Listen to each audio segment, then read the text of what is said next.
Hello, everyone. Thank you for joining us for another year with the British in India. A special welcome to those from different time zones and particularly to Mike Wagner, who is speaking tonight on the 5 major English chartered trading companies of the late 17th to mid 18th century.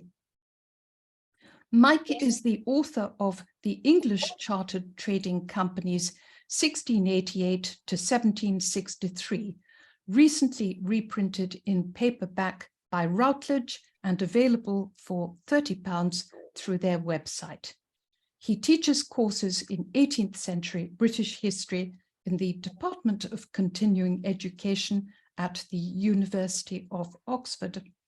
Mike is a Canadian MBA, headhunted to the UK, who embarked on the formal study of history after more than 20 years in business. Unsurprisingly, he was drawn to business history, and his DPhil at Oxford in 2012 dealt with the Hudson's Bay, Levant and Russia companies. His interests expanded to include the East India and Royal African companies, and we are fortunate to welcome him here tonight to discuss the operations of 5 chartered companies that dominated English overseas trade in the 18th century, how international rivalry forced them to change the way they did business, and how they flourished and in some cases declined. Mike, the rostrum is yours. Thank you, Valerie, and good evening, or whatever the time zone is you're in. Welcome, everyone. I suppose when people think about chartered trading companies, I think it's safe to say most people think about the East India Company.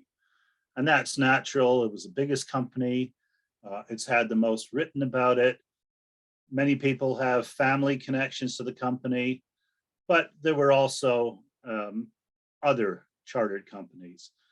And in my book and in this presentation, I'm going to be talking about the East India Company, the Hudson's Bay Company, the Royal African Company, the Levant Company, and the Russia Company. I think one of the benefits of looking at the companies collectively is you can not only see similarities and differences between the companies, but you can get a better sense of their collective contribution to British economic development. The time period I've chosen, 1688 to 1763, is a period of great economic transformation, and indeed a great transformation in Britain's place in the world. In 1688, the year of the Glorious Revolution, England was a relatively minor country on the western fringe of Europe. France was a much greater military power. The population of France was about 4 times that of England and Wales combined. And the Dutch were a greater commercial power, and Amsterdam was the financial capital of Europe. But by 1763, this had completely changed. Britain was the greatest military power. London was the financial capital of Europe, and Britain had the biggest and most important empire amongst the European countries. Now, to give the study focus, I wanted to look at the key determinants of success of the companies. The short form is guns, money, and lawyers, but by guns, what I mean is rivalry.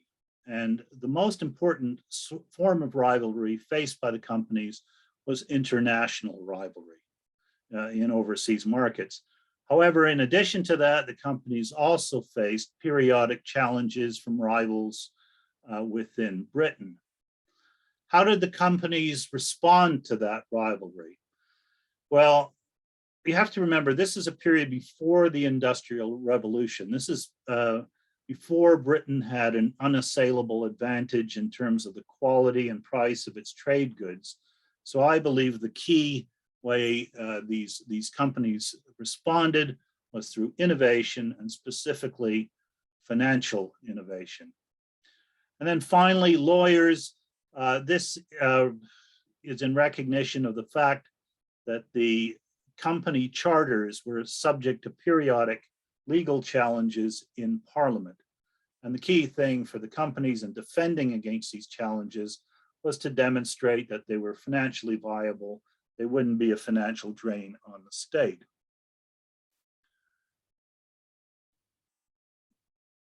I will start with a few slides which give you a bit of background, sort of laying out the environment within which the companies operated, and then I'll talk about each of the companies in turn. So an overarching influence on British history in the 18th century is a series of long wars between Britain and France. And in the period covered by my book, there are 4 major wars between England and Britain and France. The 9 Years' War, the War of the Spanish Succession, the War of the Austrian Succession were in many ways traditional sorts of wars. They were fought for the same sorts of reasons that people fought wars in the Middle Ages. They were about dynastic succession, which royal family had the most legitimate claim to rule a particular territory. The War of Jenkins-Ear, a little bit different. The War of Jenkins-Ear was between Britain and Spain in the West Indies. It was about trading rights. And then we come to the 7 Years' War. And the 7 Years' War was different. It was a more modern sort of war. It was about geopolitical spheres of influence. It was about trading rights. It was about empire. And it was fought in more theaters than the other wars. It was also a great British victory and really knocked France out as a significant imperial power. In these wars, the main British ally for most of these wars was the Dutch. The main French ally was Spain. So we have to remember, although there was fighting going on in Europe and the West Indies, in North America, for the purposes of looking at the companies, it's also important to remember that there was some very important wars in India. In the period of my study, there were 3 Carnatic Wars. The first and the third could be, these are wars between Britain, France, and their respective Indian allies. The first Carnatic War could be considered to be an extension of the War of the Austrian Succession. The third one could be considered to be the Indian theater of the 7 Years' War, but the fighting continued in between those wars, even when there was peace in Europe. And then, of course, fighting continued in Europe after that with the Mysore Wars, the Maratha Wars, and then other wars in the 19th century. So even when Britain and France were not fighting, there was an intense commercial rivalry between the 2 countries. This chart shows the total exports of England, total exports of France. And what you can see is at the beginning of the period, the exports of England were significantly greater than those of France. By the middle of the 18th century, 1751-55, you can see that France had essentially caught up. Now, on a per capita basis, overseas trade was still much more important for England because of its smaller population, but I think it's fair to say that the commercial momentum was with France. This is a chart which I took from a book by Joshua G, written in the late 1720s, called The Trade and Navigation of Great Britain Considered. In this book, G looks at the commodities exchanged between Britain and other European countries. And the point I want to make here is that overwhelmingly, the key British export is woolen cloth. So woolen cloth, very marketable in European markets. However, when we're talking about the trading companies, especially those in Asia, this poses a bit of an issue because woolen cloth isn't that marketable in warmer climates. Another key point to note here is that this is an era of increasing protectionism. So before 1688, the general level of duties on imports and exports was 5%. The duty on exports gets abolished in 1722, but the duties on imports keep escalating. So by 1759, the general level of duty on imports is 25%. It's a very high level. Furthermore, because of the wars between Britain and France, it was an effective end to Anglo-French commerce, legal commerce, that is. There was still a lot of smuggling, but an effective end to legal commerce. And France had been a very important trading partner earlier in the 17th century. So when you add these things up, it was harder to trade with Britain's traditional trading partners in Western Europe. So naturally, this increased the importance of trade outside of Western Europe and increased the importance of looking for other markets, as if this might sound a bit familiar. This is a cartoon which I think kind of summarizes things nicely. This is a cartoon of James Gilray's. He did it in 1805 when a peace treaty was briefly being considered between Britain and France. On the left, we have the British Prime Minister, Pitt the Younger. The cartoon is called The Plum Pudding in Danger. He's cutting off a piece called Oceans. On the right, we have Napoleon cutting off a piece called Europe. And although it's a bit of an oversimplification, I think there is some truth in this view of Britain as being principally a maritime power and France being principally a continental European power. And in fact, if you look at where French trade was the strongest, it was in the kind of core Europe, it was with the core European countries, places like Spain, Northern Italy, Germany, and so forth. Britain tended to be stronger in trade with the periphery, places like Russia, Portugal, and then outside of Europe.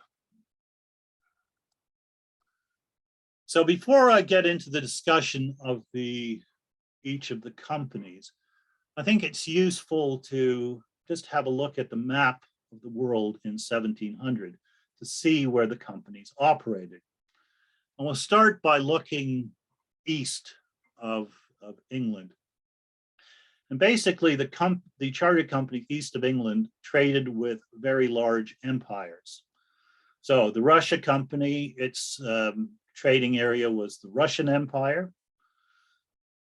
The Levant company traded with the Ottoman Empire. Now, the Ottoman Empire was in decline in the 18th century, yet it still covered a vast territory, most of Southeastern Europe, most of the Middle East, and to a lesser extent, North Africa. Levant, by the way, in this period tends to refer to the Eastern Mediterranean, not the kind of narrower definition which is sometimes used now to basically refer to Lebanon. I'm going to skip over the Safavid Empire for a minute, and I'll come back to it.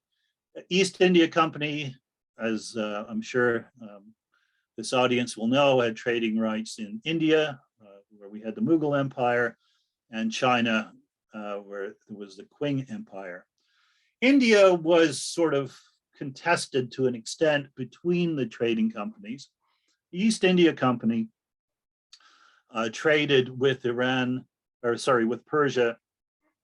Its most important kind of trading post was Bandar Abbas on the Persian Gulf. The Russia Company briefly had a trade seeking Persian silk.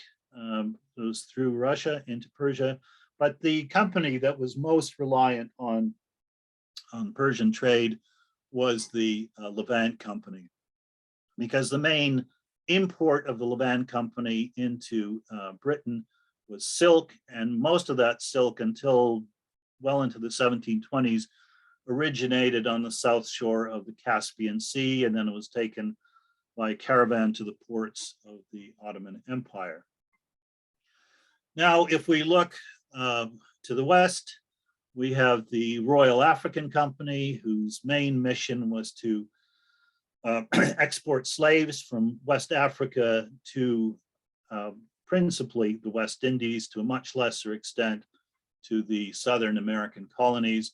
And then finally, the Hudson's Bay Company, whose trading area was Rupert's Land, basically the drainage basin of Hudson's Bay, an area which, by the way, is about 16 times the size of the United Kingdom.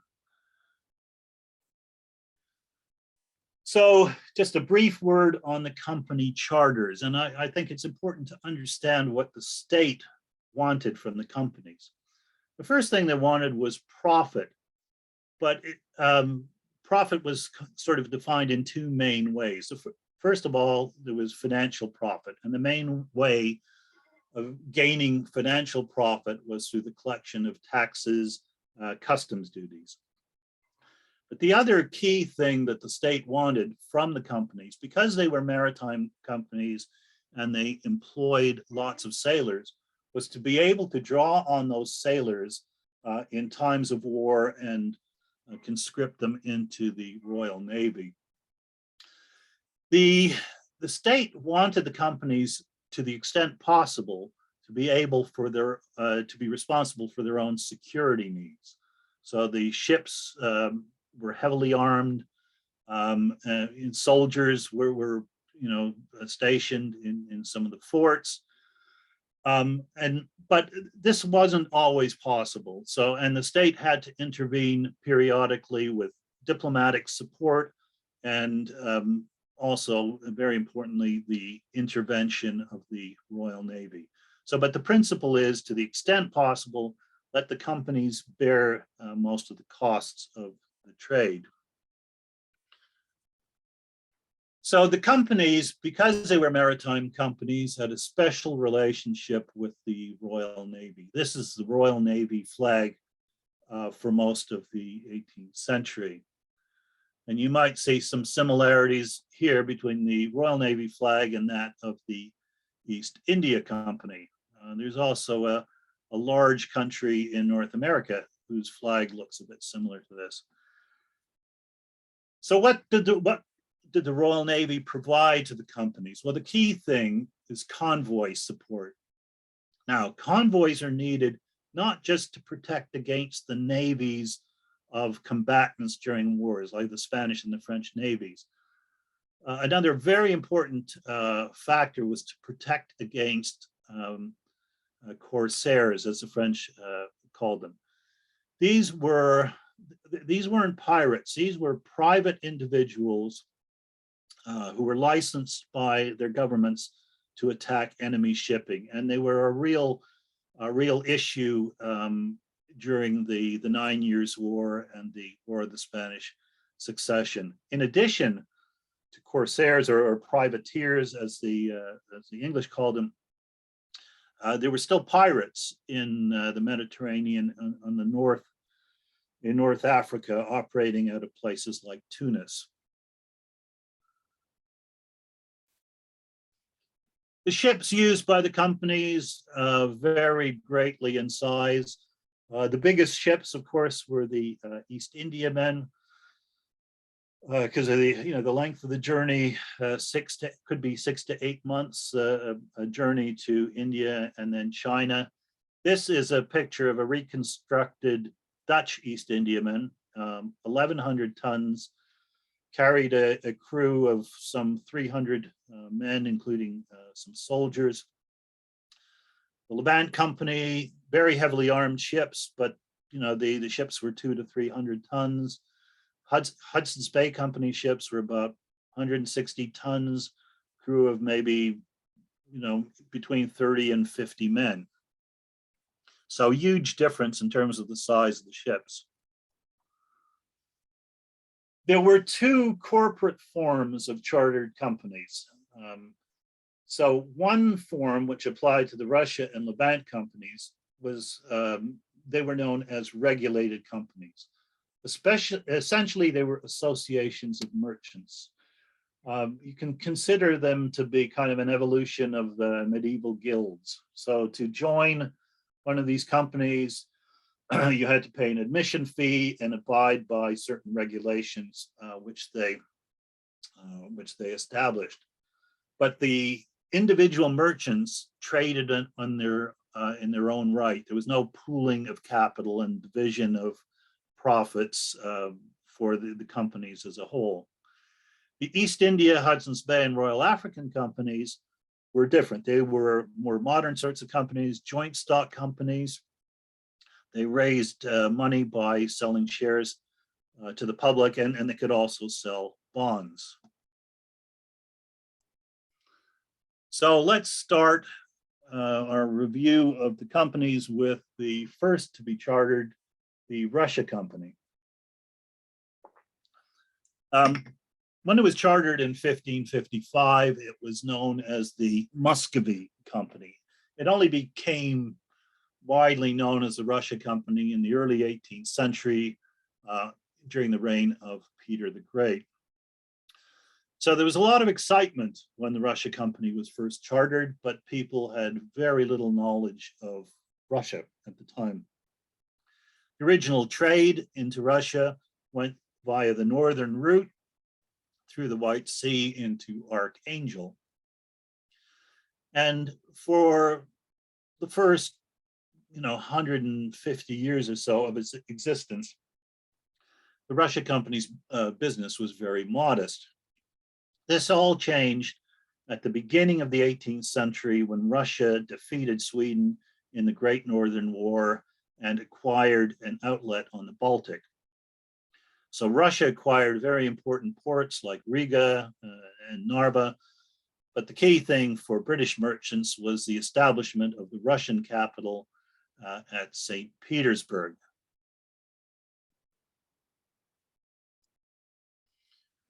So the main British competition for Russian trade wasn't the French, it was the Dutch.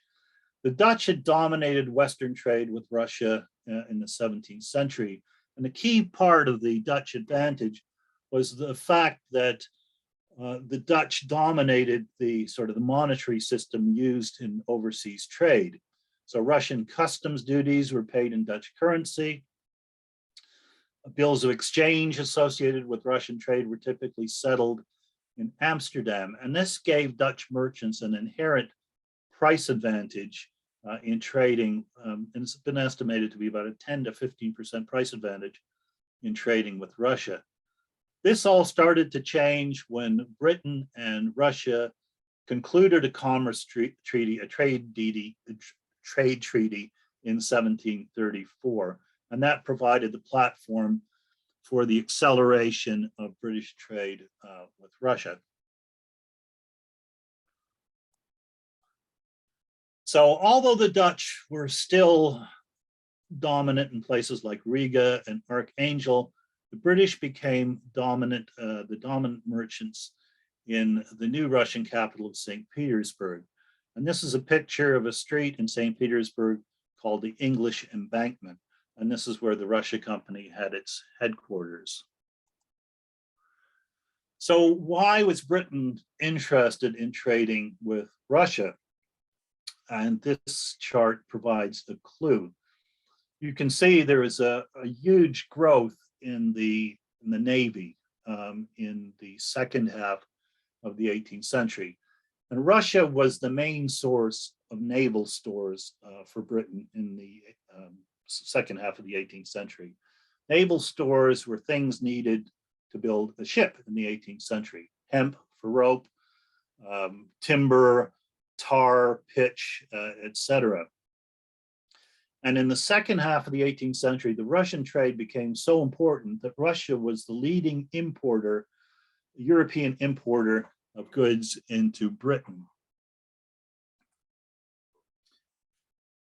Britain still didn't know a lot about Russians. In the first couple of centuries of the trade, it's late 16th century, Russians were described as a people passing rude to vices vile, inclined, ignorant and godless.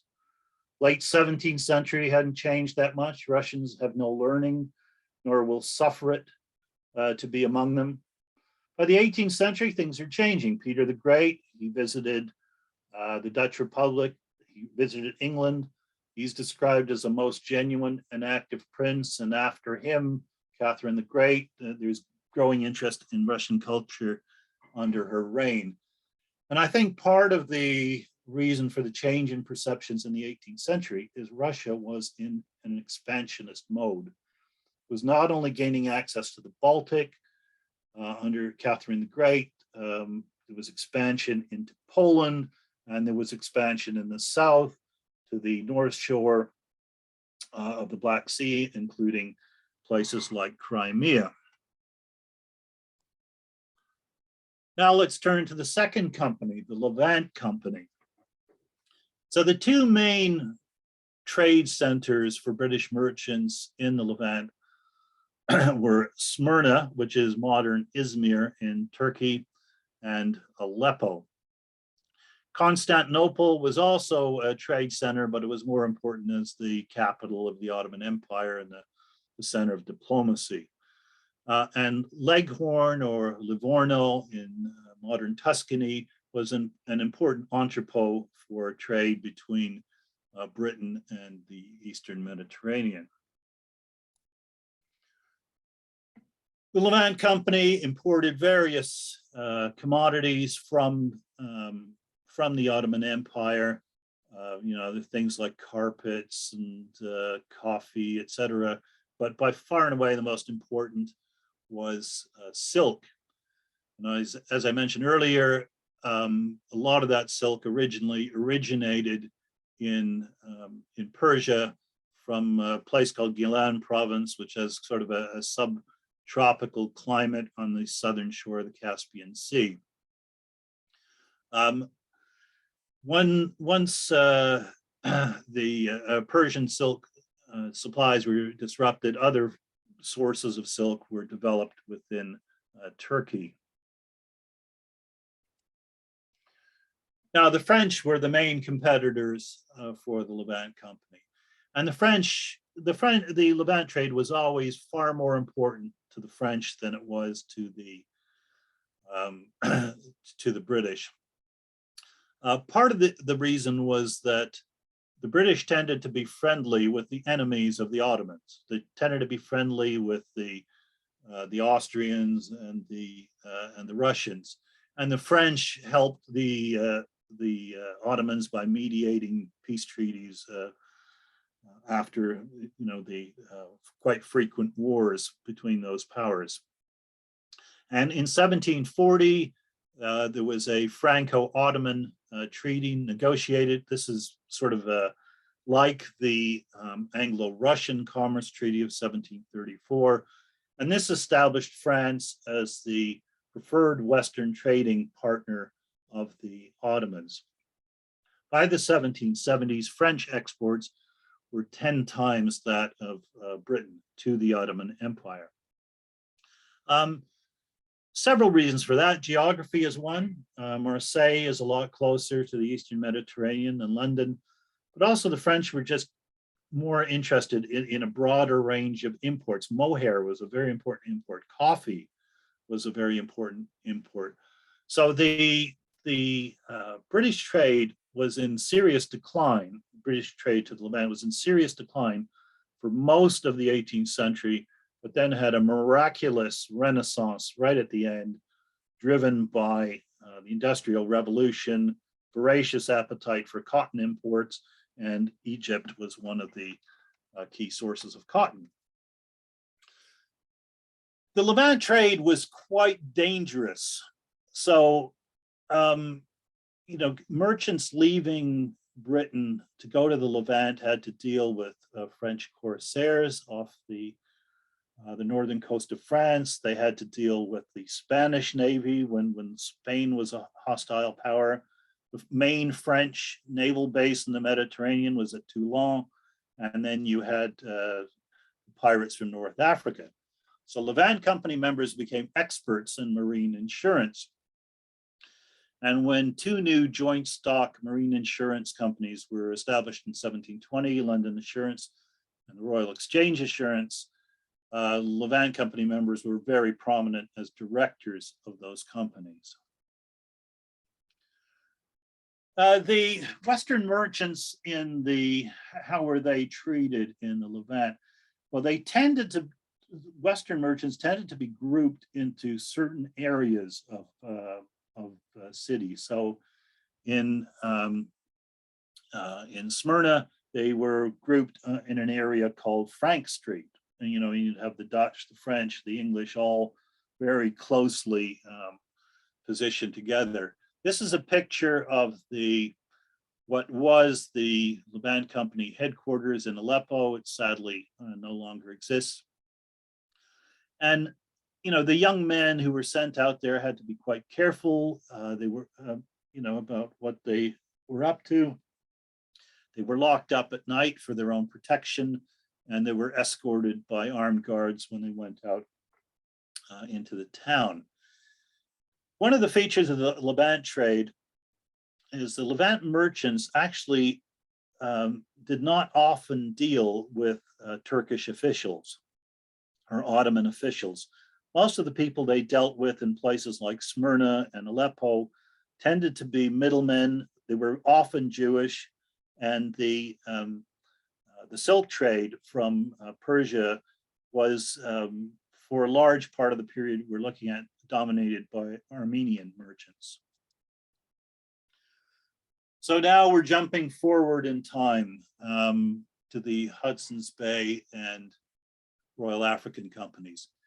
These are companies which were established after the Restoration of Charles II in 1660, and there was kind of a pent-up demand for new investment opportunities. So Hudson's Bay Company, established in 1670. Part of the reason for the establishment of the Hudson's Bay Company, sort of similar to the interest in establishing the Russia Company initially, was the belief that the Hudson's Bay Company would somehow be able to find a northwest passage for trade to China. But in the period we're looking at, the Hudson's Bay Company did not in any sense attempt to colonize this vast area of Rupert's Land. Instead, its strategy was to establish trading posts at the mouths of rivers which flow into Hudson's Bay, encourage native people to come down those rivers with furs and trade at the trading posts. To their south, they had a French colony in New France, small population, about 70,000 at the time of the conquest in 1759, 1760. Yet it was a population that was more intermingled with local population. And of course, fur trading was a big part of the economy of New France. Overall, the French fur trade was about 2 to 3 times the size of the Hudson's Bay Company fur trade in the period of my study. And it's interesting, a lot of the French fur was actually sent to Amsterdam, and then it was re-exported from Amsterdam into other places in Europe, especially to Russia. Similarly, with the Hudson's Bay Company, their furs were sold at auction in London, but a lot of the buyers of those furs were actually members of the Russia Company and exported furs to Russia. The raison d'etre for the Hudson's Bay Company was the importation of beaver fur. Beaver fur was the essential ingredient or essential raw material needed to produce a high fashion item, beaver hats. Other furs were imported as well, but overwhelmingly beaver fur was the most important. The thing to remember about Hudson's Bay Company in the period we're looking at was there was such a buoyant European market for beaver fur. The price of beaver fur actually doubled between the 1720s and the 1740s. And this allowed the Hudson's Bay Company to pursue a very conservative strategy.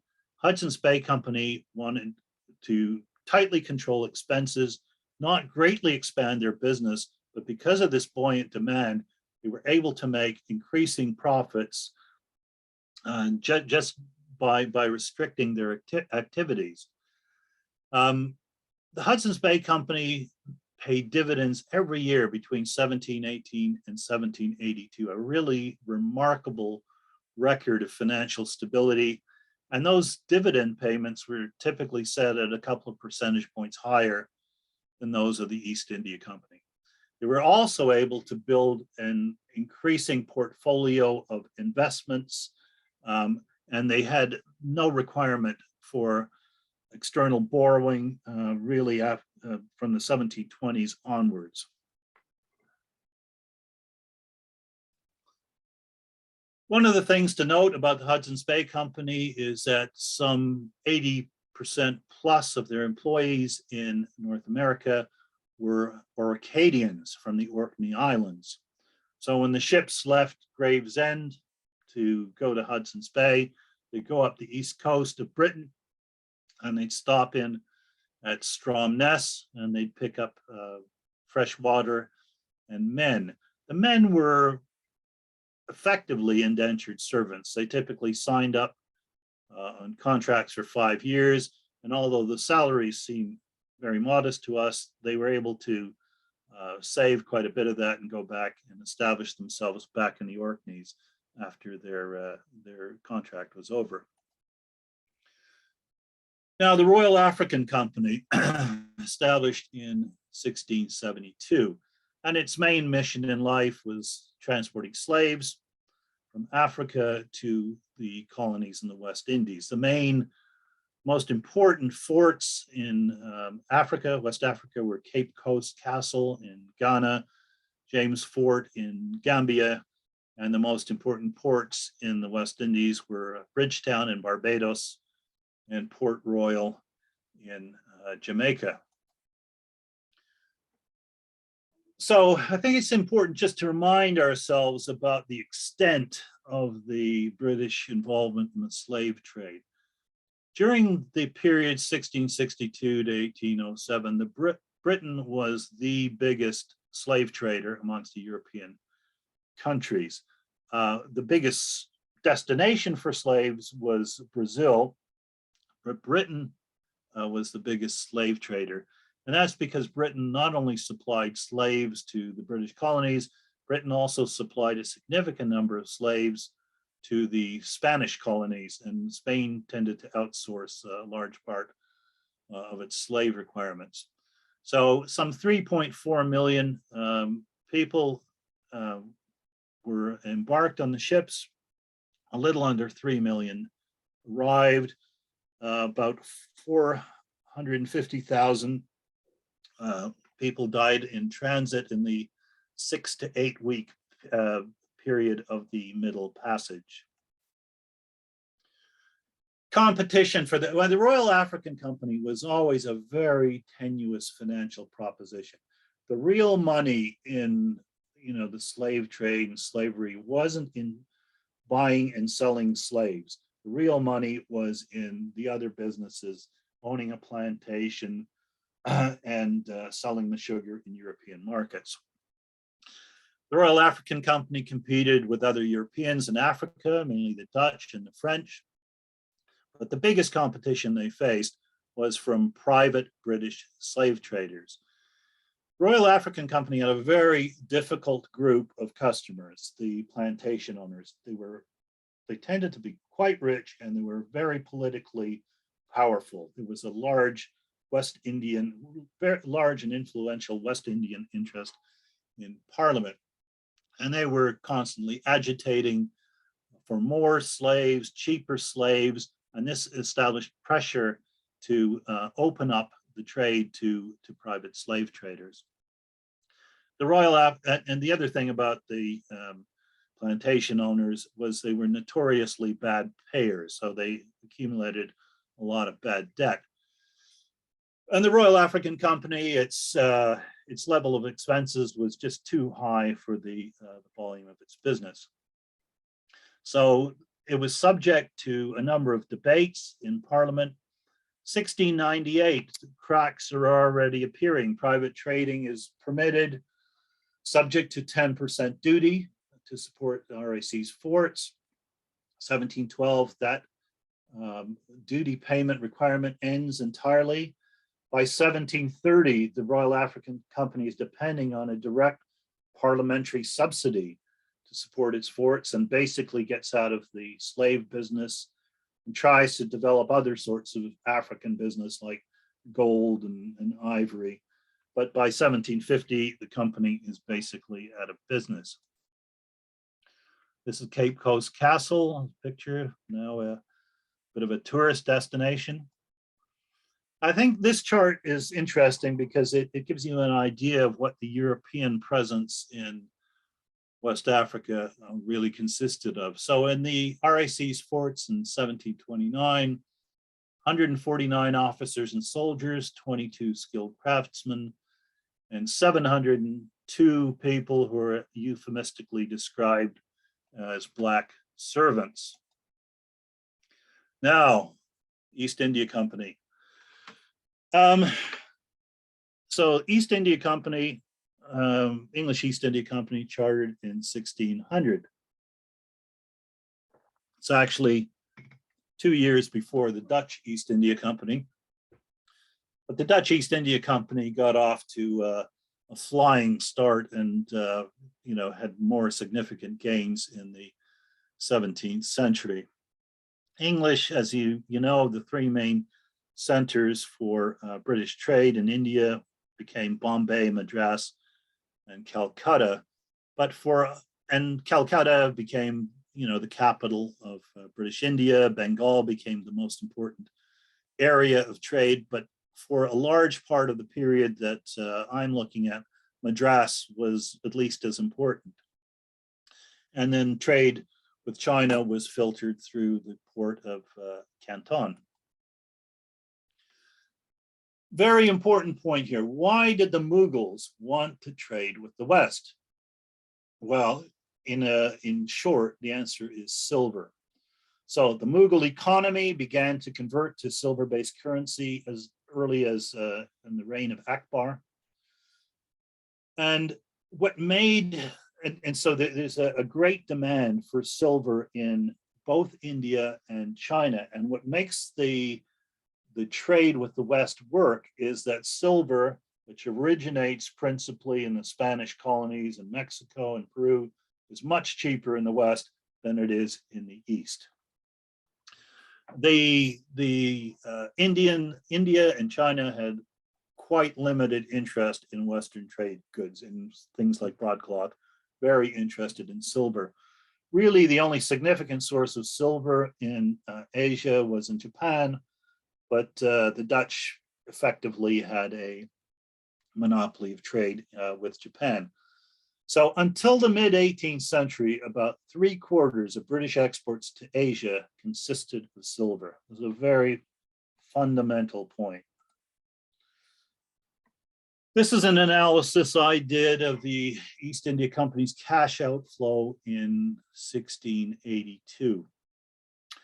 In that year, total cash outflow was about 2.2 million pounds. To contrast that, the Hudson's Bay Company, its average turnover in the period I was looking at was about 20 to 30,000 pounds a year, an absolute dwarf compared to the East India Company. Half of the East India Company cash outflow went to repay debt. The main way the company was financed was through the issuance of short-term bonds, typically 6 months, 6-month bonds. Some money is spent on cloth and shipping, but the other thing to note is a big slice of the pie called treasure. Treasure means silver and gold, but mainly silver. And in this year, 1682, all of the treasure was purchased from a single individual, Charles Cook, who was one of the two biggest shareholders in the company he was also one of the biggest bondholders. This concentration of economic interests in the company and the intentional limitation of the number of shares it issued became a major political issue, eventually led to the establishment of the new East India Company in 1698. Because the East India Company intentionally limited the number of its shares, it was able to offer very high dividends in this period, like 20-25%. But eventually the government intervened and forced it to issue more shares. Let's look at East India Company's trade in 1700. Imports were 500,000 pounds. By far the biggest imported commodity was textiles. Roughly half of that was coming from Bengal. This is a difference between the English East India Company and the Dutch East India Company. Dutch East India Company was always much more interested in spices, and they had their headquarters at Batavia, which is modern Jakarta. 83% of the exports in 1700 were treasure. By 1750, imports had increased to 1 million pounds. Textiles still really important, but 2/3 of the textiles are now coming from Bengal, and we're starting to see the development of the Chinese tea trade. Treasure still 78% of exports. So one of the things that always puzzled me is, why would anyone want to go and work in India? You know, like I've seen salaries of employees, and this is and the answer is private trade. Now, eventually, the private trade from Bengal to China and the country trade within India became the main form of private trade. But early on, the trade in diamonds was really important, and the diamonds came from the area around Madras. This was a diamond bought by the then governor of Madras, Thomas Pitt, the ancestor of 2 British prime ministers. His salary as the governor of Madras was 300 pounds a year. This diamond, known as the Regent diamond, now resides at the Louvre. He bought this in India, sold it to a French nobleman, and he made a profit of over 100,000 pounds on the transaction. Jewish merchants were very instrumental in sort of facilitating this diamond trade. There was a Jewish community in Madras. Unfinished diamonds would typically be sent to Amsterdam, they'd be polished and then sent to London for sale to end users and customers. Another important thing to note is the military character of the English and the French settlements in India at this time. And roughly 3/4 of the European population of the English and French settlements were military.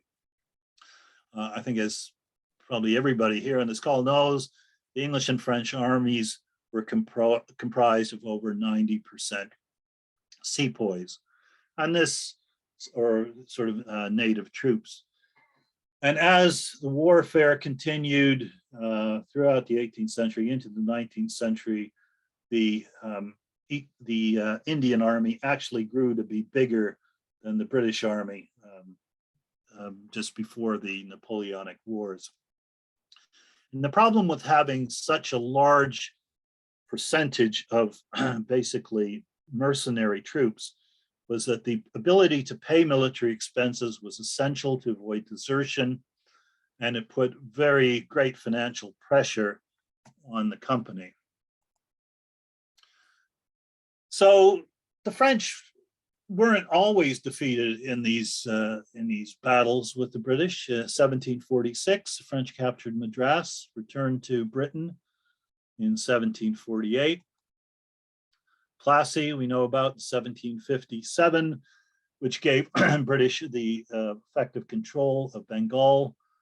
1764, we have the Battle of Buxar, and then in 1765, We have the grant of the Divani, or the right to collect taxes from some 20 million people in the modern Indian states of Bengal, Bihar, and Orissa.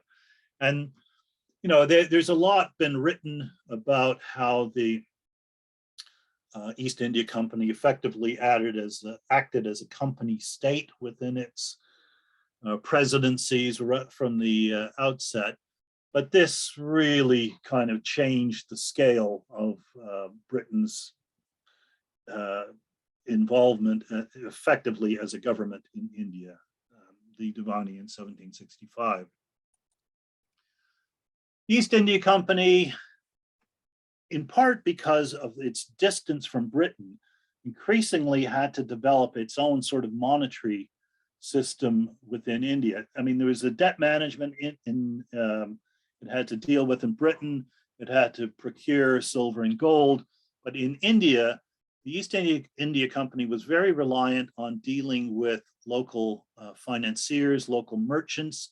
East India Company tried to set up their own mints, tried to establish a bank in India, had to deal with the issue of remitting private trade profits back to Britain.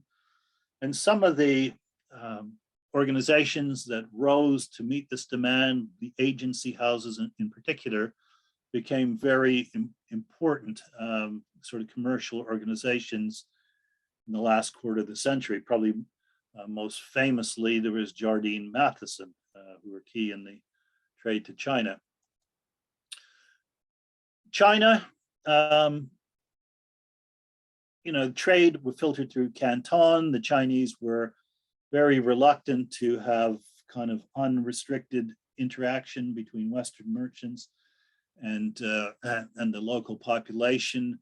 A specific group of merchants known as the Hong dealt with the Western merchants. And in a way, this was sort of similar to the situation in the Levant. The French really never developed their Chinese trade nearly to the extent of the English. And because of the growth of the Chinese trade, Canton became by far the most important destination of silver exports. And of course, the solution to that problem eventually became the export of opium from India to China, which completely negated the need for any silver exports to China,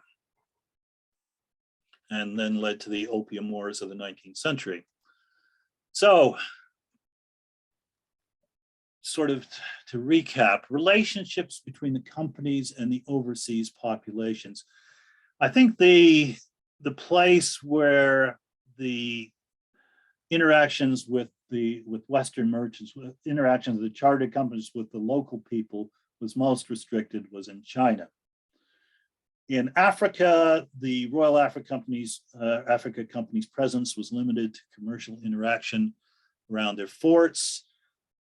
The Hudson's Bay Company, perhaps a little bit broader area that they operated in the period that I'm looking at. Levant Company factors were able to go into local towns, but again, they had to be careful about what they were doing. In Russia, factors had more freedom to get engaged in local things, but the issue in Russia was that Russian commercial practices often didn't conform to Western norms, and the Russian government's actions, like billeting troops with merchants and impressing sailors and so forth, sometimes seemed a bit capricious. It was really in India that there was by far the most extensive involvement with the local population, reliance on local merchants, financiers, and of course, a whole host of military relationships. Looking at I've only got a couple more slides, Valerie. Looking at the parliamentary debates, the point I wanted to make is that the losers of the political debates involving the companies were all companies who were struggling financially at the time. So the Russia Company in 1698, Levant Company in 1753. But although they may have lost the debate in Parliament, the actual penalty imposed on them was simply to decrease their admission fee. So nothing disastrous. It was only the Royal African Company that really had a fatal outcome in Parliament. So in conclusion, chartered companies played an important role in furthering British interests, both within and outside the empire. Companies increasingly began to resemble quasi-banking institutions. And I believe the outcome of the political debates concerning the companies was driven by the economic performance of the companies rather than theories of political economy. Okay, is that an appropriate time or? Oh, you're brilliantly on time. Not Okay. not that it mattered. It was also interesting. You could have gone much longer. I could tell you a little bit about this slide. Shall I do that? Yes, please.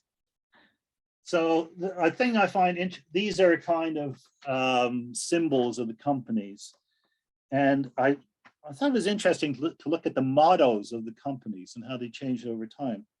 So the top left corner, Muscovy Company, its motto is "God is our refuge." The bottom left-hand corner, the Levant Company, its arms are on that cup, "To guide the state and friends." The East India Company in the middle, 1600, "God is our leader. When God leads, nothing can harm." But when the new East India Company gets set up in 1698, by the authority of the King and Parliament of England. Hudson's Bay Company, "a skin for a skin." The Royal African Company, "Commerce flourishes with royal protection and the kingdom of commerce."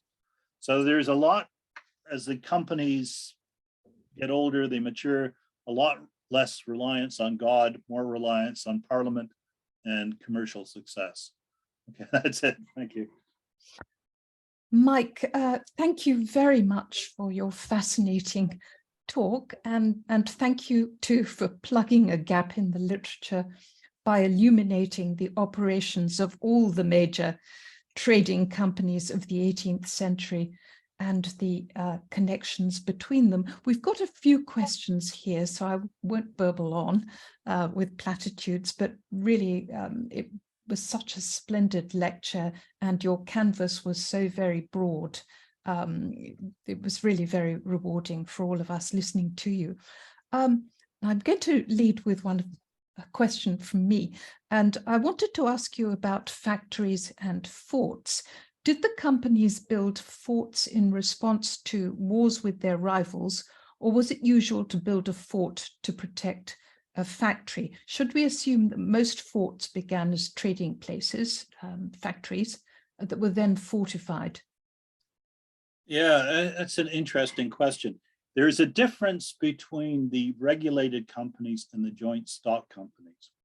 The joint stock companies, after the Restoration, were actually given in their charters the right to wage war on non-Europeans. So it's the joint stock companies that had forts, the East India Company, the Royal African Company, the Hudson's Bay Company. And they actually manned them with soldiers periodically. The regulated companies didn't have forts. They just had factories, trading places. So in the case of the joint stock companies, they were armed trades, all of them, and so the factories became forts. Mm-hmm. We've got two questions about the Scots. One question is, where did the Scots fit in all this? And the other question is, can you say something about interlopers? Would Scots merchants in Bengal have been interlopers, given the chartered companies had monopolies? Okay, well, the Scots were very enthusiastic imperialists, and they were very prominent in the chartered companies. So as I said, they were the dominant group of employees on Hudson's Bay. When a rival was set up to the Hudson's Bay Company after the conquest, the Northwest Company, that was also dominated by Scots. So you had one was, sort of Highlands and Islands, and another coming from a different part of Scotland. But Scots absolutely dominated the Canadian trade. Place like Montreal, McGill University, McGill was in the fur trade, Scottish fur trader, very important there. Scots, of course, were also very prominent in the East India Company, especially in the second half. I mean, after the second Jacobite uprising in 1745, a lot of Scots went out to Scotland and established themselves there, became very prominent in the military. Most of the doctors of the East India Company were Scottish because of the superior Scottish educational system, and a lot became involved in private trade as well, and mainly from Bengal. So basically the Hudson's Bay and the East India Company, they had a very important presence there. Next questioner says, thank you for this informative lecture. Would we be able to find similar companies in the Middle Ages or any other source of inspiration for the creation of these companies before the 16th century? Well, the original chartered company was the Merchant Adventurers. The Merchant Adventurers lost their monopoly in 1689, but their main reason for being was to export British cloth to the continent. And in fact, what was unusual about the Merchant Adventurers was their headquarters were actually in Holland and Germany rather than in Britain. So that's kind of the main one. There were also other companies involved in sort of the development of colonies, like the Virginia Company and so forth in North America, but they're sort of different beasts than the trading companies I've looked at. Some people consider the South Sea Company in the 18th century to be a trading company, but its trading, the trading portion of its business with South America was always very small. It was essentially a financial organization. Sorry, there was an earlier question about interlopers, I think, and I didn't address that. Mm-hmm. So interlopers absolutely changed the character of the slave trade. There was an attempt at interloping in the fur trade, but it didn't really work because the first two ships that were sent over were sunk. And so that was sort of the end of it. The private trade, as you know, the East India Company had a very kind of ambivalent attitude towards it. You know, they tried to control the trade at times, other times, you know, they took a very laissez-faire approach. Levant Company, there was illegal trade going through Livorno quite a bit. But not at all sanctioned by the company. And in the case of the Russia Company, there was some illegal trade, but you know it was reasonably contained. So it's Royal African Company and the private trade of the East India Company that were the keys. The next question is, how did the history of these companies, particularly the East India Company, intersect with the financial/banking crises, and how did this affect the position of British and Eurasian communities in India?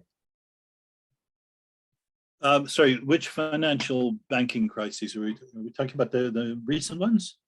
It just says financial banking crises, so I suppose it means contemporary ones. Well, I mean, the historiography of the, maybe I'll talk about the historiography of the companies. Generally for the companies, economic history has gone out of fashion. Most of the big economic history of the companies, big economic histories were written between the 1950s and the 1970s. I mean, the classic work on the East India Company was Chowdhury, The Trading World of, I'm going to get the precise, but anyway, Chowdhury's book, which is, you know, you can't really surpass that. And then there was Hugh Bowen did a later period because Chowdhury stopped in the, I think, 1750s or something. So economic history very much goes out of fashion.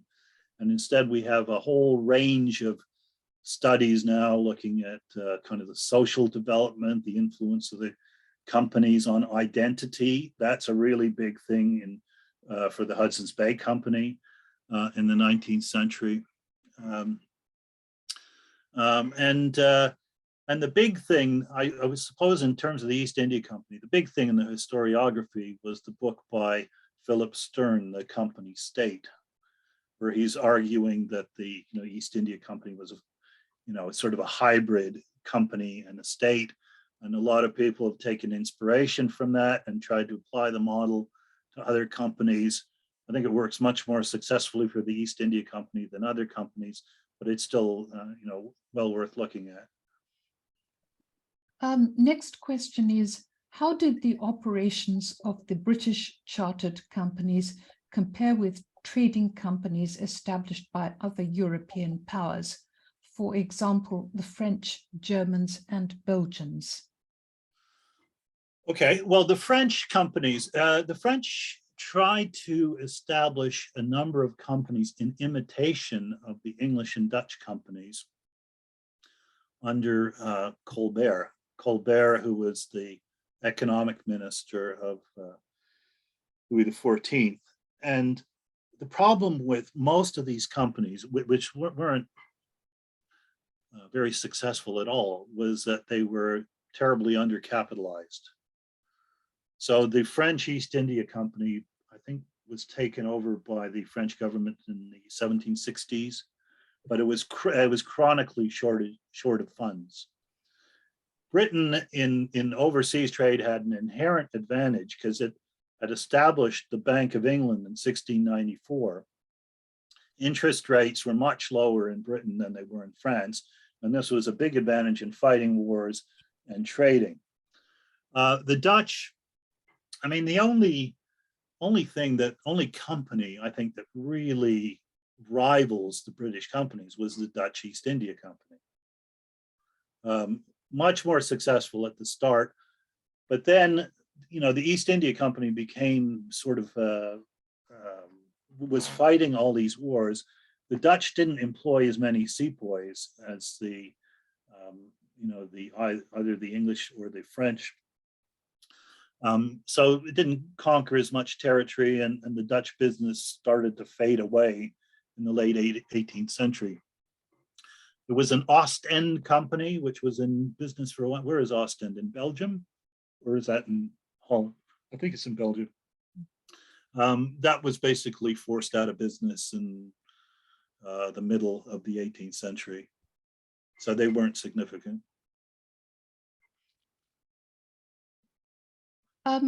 We've got another question here which says, this is a trivial question. You don't show the crest of the Hudson's Bay Company with the moose, and is it a fox on top? And does the does the motto have something to do with fur because it says Pele? Yeah, I mean, the literal translation is a skin for a skin, meaning a fur. But it's a bit obscure what a skin for a skin means. Now, here's another question. Thank you to Mike for an enlightening talk. Could he please expand a little on the practical aspect of the Russian company establishing its trading base in Archangel, not least the maritime navigational challenges of the Barents Sea? Was trading restricted to summer months? Why was Archangel established before Riga and Narva? Yes, well, Riga and, well, yes, trading was restricted to summer months. in much the same way that trading to Hudson's Bay was restricted. And there was a very sort of limited window within which you could trade, but because of the shorter distance to Archangel, you might have been able to do a couple of journeys a year. Riga and Narva were under the control of Sweden until the early 18th century, and Russia conquered those territories. I suppose a political question. It says, Yeah.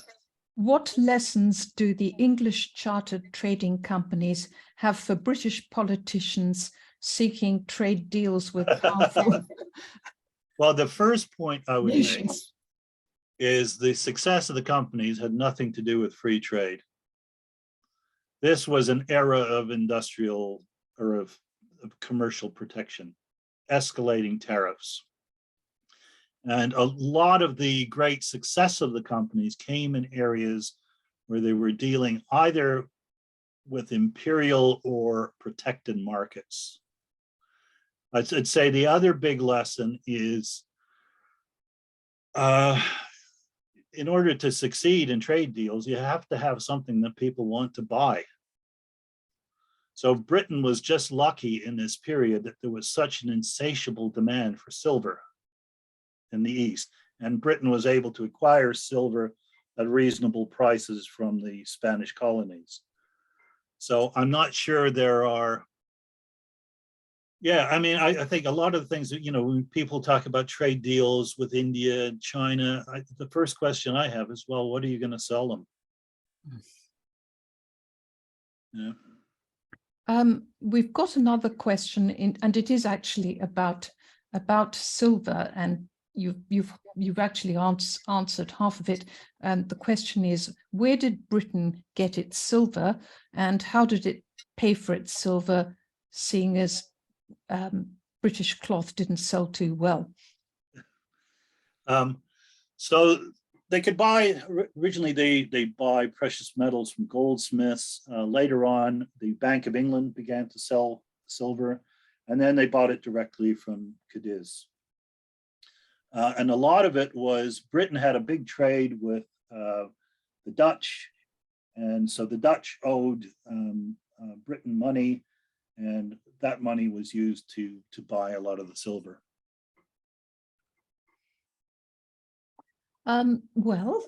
We seem to have exhausted our questions, and there were quite a few of them. So I think rather than just sit here for the sake of sitting here and to make 8 o'clock, we might wrap it up now, because you've really had some quite challenging questions, and you've also had a very wide-ranging talk that you've got through most admirably. So Mike, thank you so much for your really outstanding and most interesting talk, and thank you everyone for joining us for it. And I very much hope that we'll see you again at our next talk on Tuesday the 15th November, in which Dr. Christina Welsh of the College of Worcester in Ohio is going to be talking on the subject of the company's sword, the East India Company and the politics of militarism.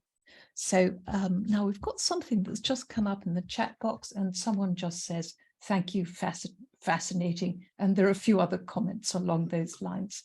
Well, thank you very much for the kind comments, and thanks for the opportunity to speak here tonight. Thank you. And everyone, remember there's a book out there that you can buy too. And really, I enjoyed it very much and learned a great deal from it, and was obliged to refresh my memory about what the 9 Years' War was about and what the 7 Years' War was about, not to mention the War of the Spanish Succession. So thank you, everyone. And Thank you. Good night. Good night, Mike. Good night, everyone. Good night.